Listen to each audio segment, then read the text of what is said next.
o meio de cultura feito, culturas feitas, nós partimos para uma outra situação que é o antibiograma.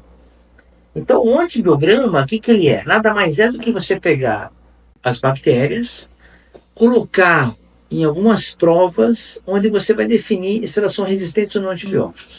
Os antibiogramas mais clássicos no mundo inteiro, até hoje ainda, são a utilização de discos de antibiótico. Então você coloca a sua cepa, você coloca ela semeada numa placa de PET, deixa toda a placa de caldo de cultura todo passado com a bactéria, e você coloca os dispositivos de discos com antibióticos. Como que são esses discos? São fornecidos pela indústria farmacêutica, por laboratórios, né, que fornecem esses discos, com uma concentração de antibióticos.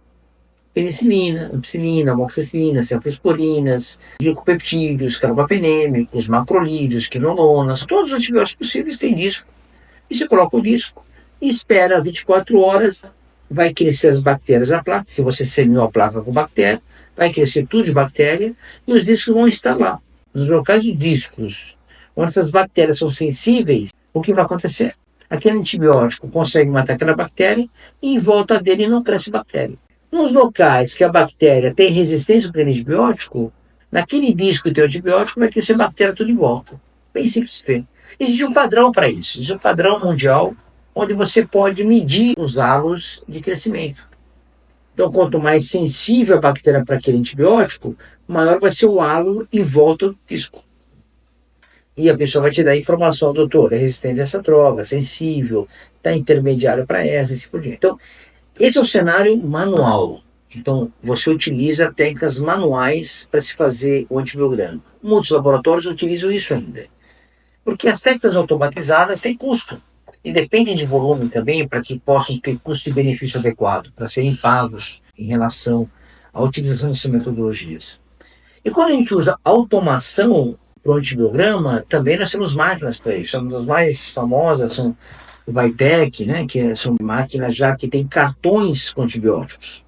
Então você coloca a cepa na máquina, os cartões já são pré-definidos, com vários antibióticos com várias concentrações, e de maneira automatizada ele solta o padrão de sensibilidade e resistência para cada antibiótico. Facilita muito, porque o disco tem alguns inconvenientes, tecnicamente, depende do trabalho braçal do profissional lá para cuidar disso, e a automação facilita um pouco, você coloca a quantidade que se pede do meio de cultura com a bactéria para poder utilizar aquele aparelho e ele vai te dar informação depois de 24 horas de semeado, quem cresceu, quem não cresceu e em quais antibióticos são resistentes sensíveis. Então você tem metodologias manuais e metodologias automatizadas. Então isso ajuda também você definir uma estratégia em relação à automação dessas culturas e do antibiograma. E outro ponto que faz parte desse aspecto bacteriológico é uma coisa que vocês conhecem, bem famosa, que é o MIC, que é a concentração inibitória mínima. O que significa isso na prática médica para nós? Pessoal, a automação do antibiograma, já muitos deles já trazem um MIC padrão, a concentração inibitória mínima, né, CIM ou MIC, que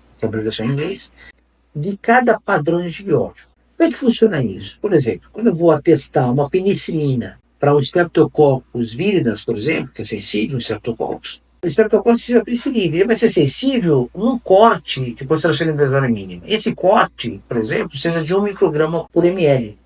Então, nessa concentração de penicilina, a bactéria ela é sensível, ela acaba morrendo. Então, a gente consegue falar que o MIC é de 1.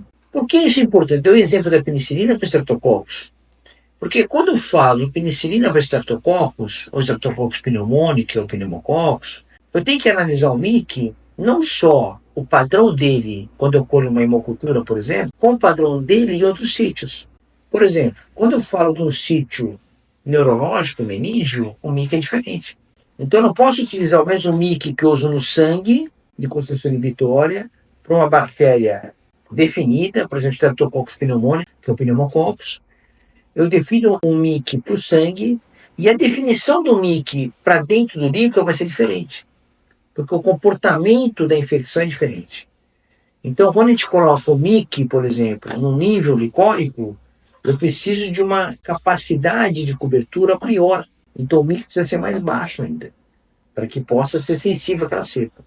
Então, se ela passar aqui no nível, ela já cria resistência. Então, por exemplo, vamos dar um exemplo prático disso. Quando eu faço o MIC de sangue do pneumococcus, eu tenho que ter um MIC por volta eu vou dar um número que pode não ser verdadeiro, de 0,12 micrograma por ml.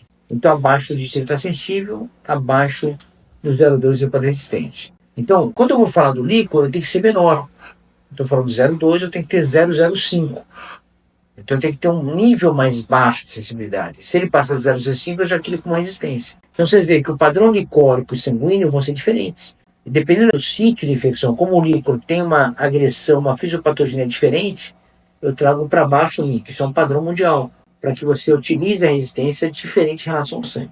Então, quando eu tenho a avaliação do MIC das amostras, ele acaba sendo importante para poder definir qual a resistência, qual a resistência, em qual nível do MIC que eu estou. Por exemplo, eu tenho uma cepa, um gram negativo, uma Klebsiella, por exemplo, com uma bacilo negativo no MIC de 1 micrograma por ml sensibilidade, então ela pode estar em 0,5, 0,25, por exemplo, está mais sensível.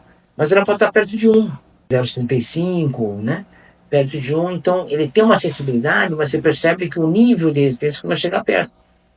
Diferente uma cepa que eu posso ter que estar com 2 microgramas por ml de resistência, perto do 1 versus 32 microgramas por ml. Quer dizer, uma distância muito grande, então com padrão de resistência maior.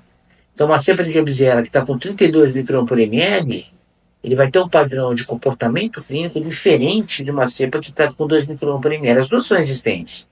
Quando você considera que está perto do MIC, possa ter um comportamento diferente de resposta a antibiótico. Então, você vê que a informação pode te dar alguns detalhes legais. E cepas que têm padrão de resistência intrínseca.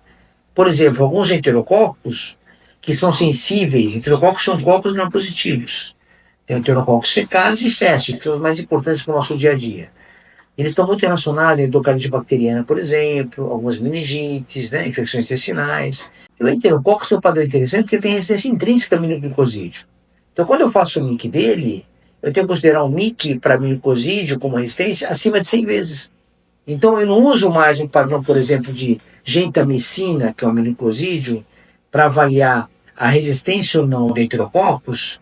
Eu não uso aquele valor pré-definido. Por exemplo, se for 1 micrograma por ml, quando eu vou pegar o enterococos para genta, o MIC, eu tenho que pensar em 100 vezes mais.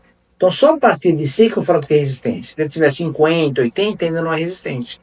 Por quê? Porque eles têm um padrão de mutação interna que tem uma resistência natural.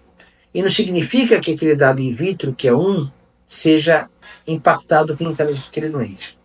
Certo? Então, você vê que o MIC, apesar de ser uma coisa mais ou menos simples, a gente pega isso no papel às vezes pronto, ele tem algumas variações. E você tem que tomar cuidado com interpretar ele, principalmente quando eu falo de sítio de infecção. Quando infecção de corrente sanguínea, por exemplo, versus uma infecção meníngea, por exemplo, mico, ou mesmo de líquido biológico. Então pode ter padrões diferentes de avaliação.